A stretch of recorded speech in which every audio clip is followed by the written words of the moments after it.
love to see when asparagus is on sale, especially when it starts to get down to like the $1.99 a pound stuff, which is about what this was when I bought it. So a couple of quick tricks here that are going to help to give you a better looking roasted asparagus. We've already done one step, and that's blanching.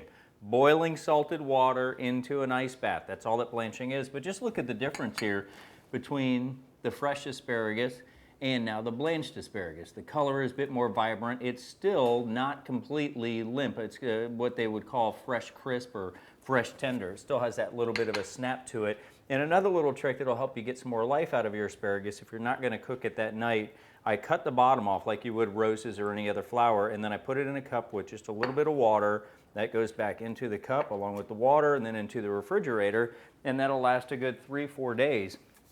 So the blooms, the frilly thing that's on the top, don't open up and then it starts to become bitter. So let's get ready to roast this garlic. It's actually quite easy, and it's one of my favorite recipes here when it comes to asparagus.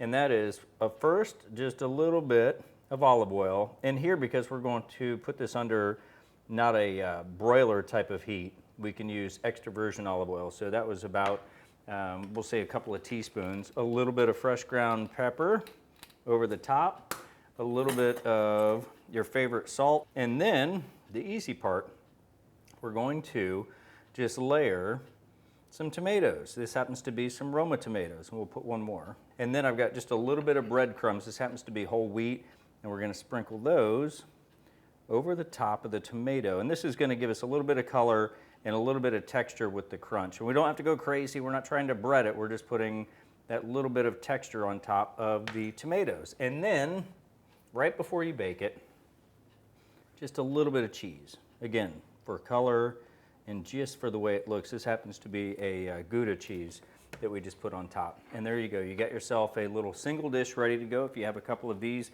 you can pop these in the oven, and then everybody gets themselves some asparagus.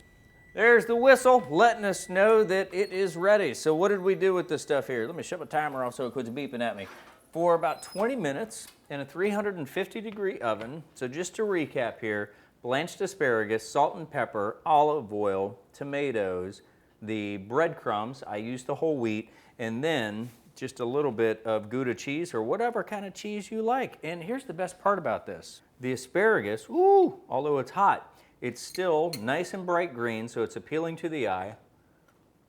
It's tender with just a little bit of a crunch, and that flavor that some people, the bitterness that some people may get from asparagus by blanching it and then roasting it or baking it like that, mellows everything out. It almost takes on like a nuttiness on the outside because it's been roasted.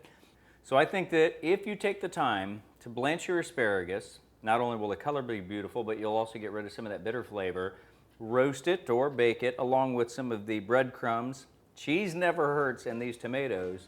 That you may take the asparagus hater in your house and have them saying to you, when it comes to asparagus, there is none better.